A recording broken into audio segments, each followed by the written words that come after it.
Welcome back to the Expert's Edge. You know those charming little towns that seem too good to be true? The ones with quaint main streets, adorable bed and breakfasts, and locals who wave at you with a smile? Yeah, this video isn't about those towns. I'm talking skeevy towns. The kind that make you lock your car doors as you drive through, with more boarded-up windows than open businesses. I'm dishing the dirt on the worst of the worst, from creepy to downright sad. I scoured reviews and statistics to rank America's 10 crummiest small towns. Get ready for disappointing main streets, questionable motels, and more rundown buildings than you can shake a stick at.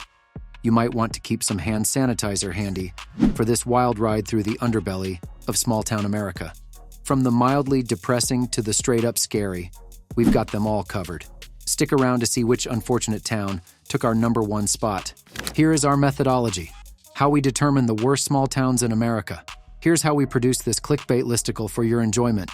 We threw darts at a map of the US while blindfolded. Just kidding, we actually used science.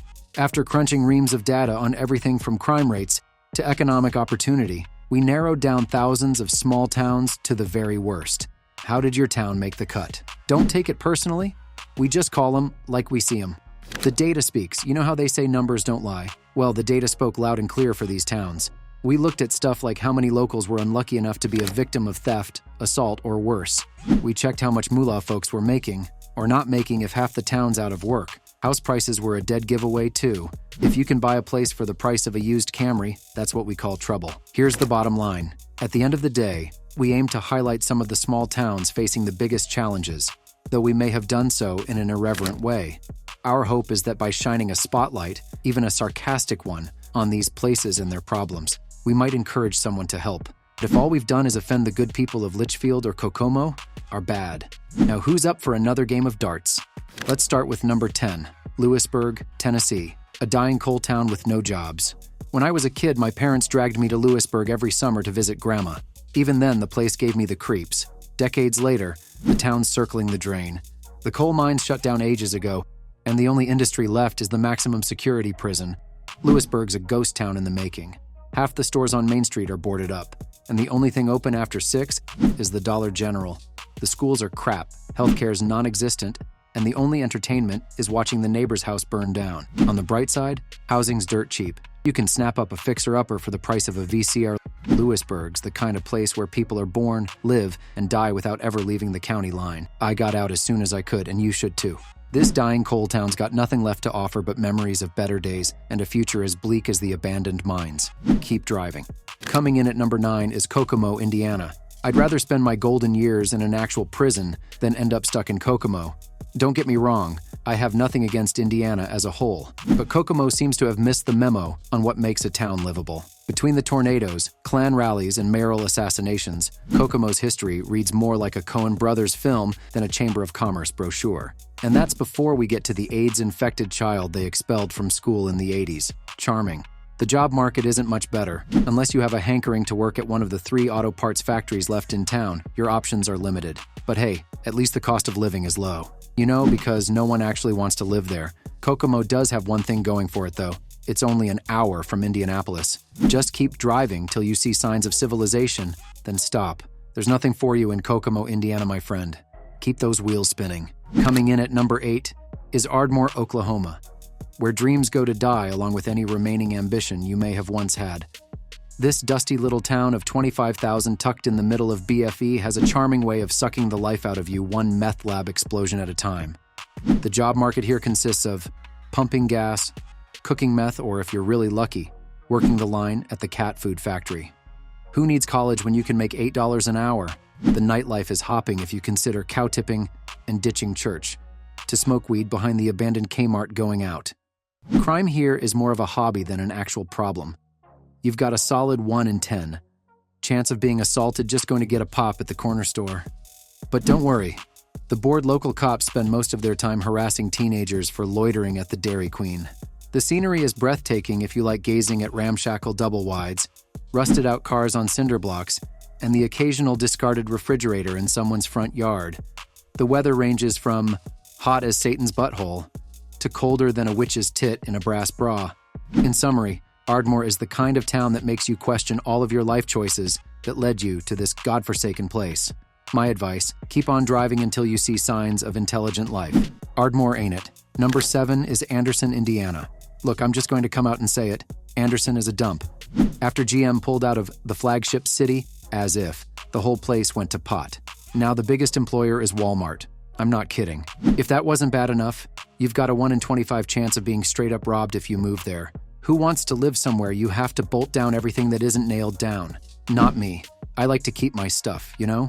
The schools are terrible, jobs are non-existent, and the only culture is whatever's on sale at the local meth lab. House prices average $65K, and you'll be lucky to get half that if you ever try to sell. Anderson did make the news once, back in the 80s. Some poor kid with AIDS got expelled from school. Nice. If I got stuck living in Anderson, Indiana, I'd want out of there too. This city is proof that the heartland needs a transplant stat. My advice? Keep on driving down I-69 until you hit somewhere anywhere else. Number 6 is Pine Bluff, Arkansas. I can't say I'm surprised to find Pine Bluff on this list. As an Arkansan born and raised, I know my fair share of podunk towns, but Pine Bluff takes the cake. With a whopping population of just 43,000, you're more likely to run into your cousin at the Piggly Wiggly than not. The job market is about as happening as a pet rock. Unless you have a hankering to work at the paper mill or prison, you'll be living off disability checks and food stamps in no time. On the bright side, housing is dirt cheap. You can snag a fixer-upper for the price of a VCR. For entertainment, you have your choice of cruising down Main Street or catching the latest flick at the 3-screen cinema. Nightlife consists of parking your pickup at the Sonic and throwing back a few Bud Lights while blaring Luke Bryan.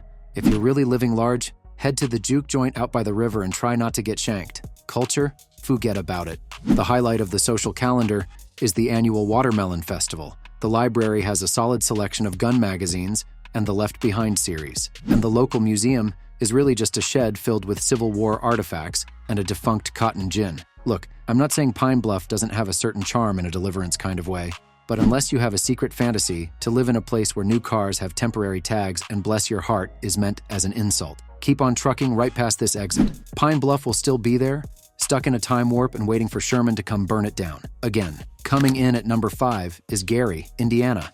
High crime and urban decay plague the armpit of America.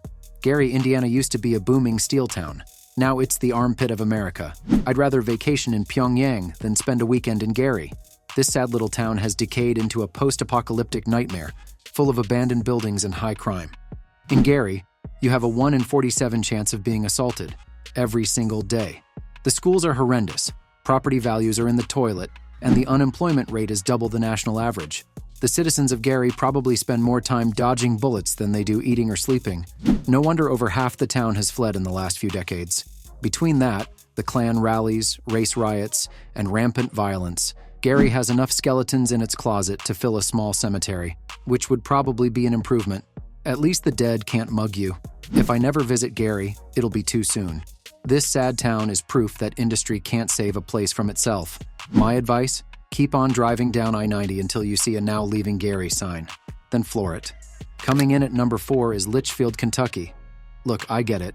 My home state of Kentucky is known for bourbon, horse racing, and bluegrass, not its booming metropolises. But even by backwoods standards, Litchfield is rough. I should know. A guy from there once stabbed me. In my defense, I was young, drunk, and thought it'd be funny to ask if he used KY jelly because, you know, Kentucky. His stabby reply was, "No, you stupid ass." We're friends on Facebook now, so I guess that's something. Besides random stabbings, Litchfield's claim to fame is 13% unemployment, underfunded schools, and property values lower than a hillbilly's standards. The average house goes for $85K, which is less than a single semester of college. Speaking of college, you've got a 1 in 35 chance of being robbed if you live there. Litchfield's motto may as well be, "Abandon all hope, ye who enter here." The place was probably nice once, but now it's a monument to poverty, prescription drug abuse, and poor life choices. My advice? Keep driving down I-65. Litchfield has nothing for you except hepatitis and regret. Number 3 is Rocky Mount, North Carolina. When I saw Rocky Mount landed at number 3, I wasn't surprised. Every southern state has that town, am I right? The one your mama warned you about. Rocky Mount takes the cake for North Carolina.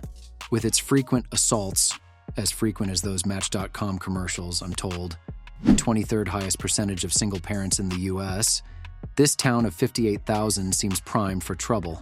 If the joblessness didn't already make cable TV an unaffordable luxury, the nonstop crime reports would ensure you'd never turn it on anyway. Between the pillheads and junkies roaming the streets, and homes selling for the price of a VCR, let's just say Rocky Mount's future isn't looking bright. But hey, at least the schools are decent, right?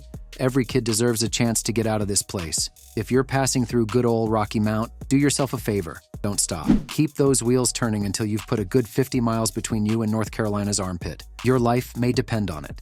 Next up is number 2, Fort Pierce, Florida. Fort Pierce, the armpit of Florida's Treasure Coast. As a local, I know this city of 42,000 all too well. With its crumbling infrastructure, rampant crime, and boarded-up downtown, Fort Pierce resembles the ruins of an ancient civilization. 8 murders a year in a place this size? Come on. The job market is a joke. Most of the jobs here pay so little you'd have better luck panhandling. Unless you want to sling burgers for minimum wage or pick oranges for pennies, your best bet is to keep driving. At least we have Crayola crayons, right? Edwin Binney, Crayola's founder, was from here, because coloring is about the only fun you can have in Fort Pierce without risking life and limb. Between the drugs, gangs, and trigger-happy residents, Fort Pierce has a violent crime rate that makes Compton look like Disney World.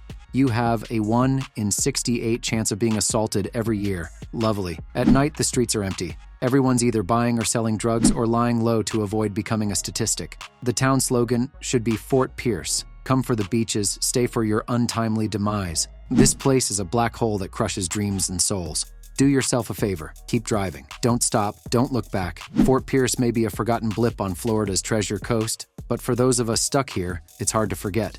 And here we are at the number 1 worst small town in America, Centralia, Pennsylvania, a ghost town consumed by a still-burning coal fire. When I first heard of Centralia, Pennsylvania, I thought it sounded like some post-apocalyptic hellscape. Turns out I wasn't too far off. This old coal mining town has been on fire for over 50 years, thanks to a trash fire in an abandoned mine igniting a coal vein. The result, a massive underground inferno that's made the place damn near uninhabitable. Most of the town has been evacuated and demolished, leaving behind a smoky, sulfurous wasteland with steam vents and sinkholes galore. The few holdouts that remain seem intent on turning their homes into tourist traps, selling "I Survived Centralia" t-shirts and charging admission to see the ruins. Honestly, I can't really blame them. When your town goes up in flames, you've got to make a living somehow. Still, Centralia gives me the creeps. There's something deeply unsettling about a fire that refuses to die, simmering endlessly beneath the earth.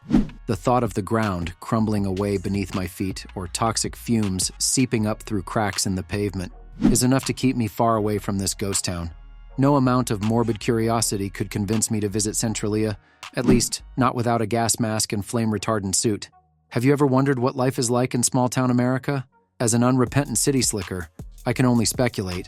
After perusing some lists of the worst small towns, though, I'm fairly confident I'd rather gouge my eyeballs out with a rusty spoon than reside in any of these one-horse towns.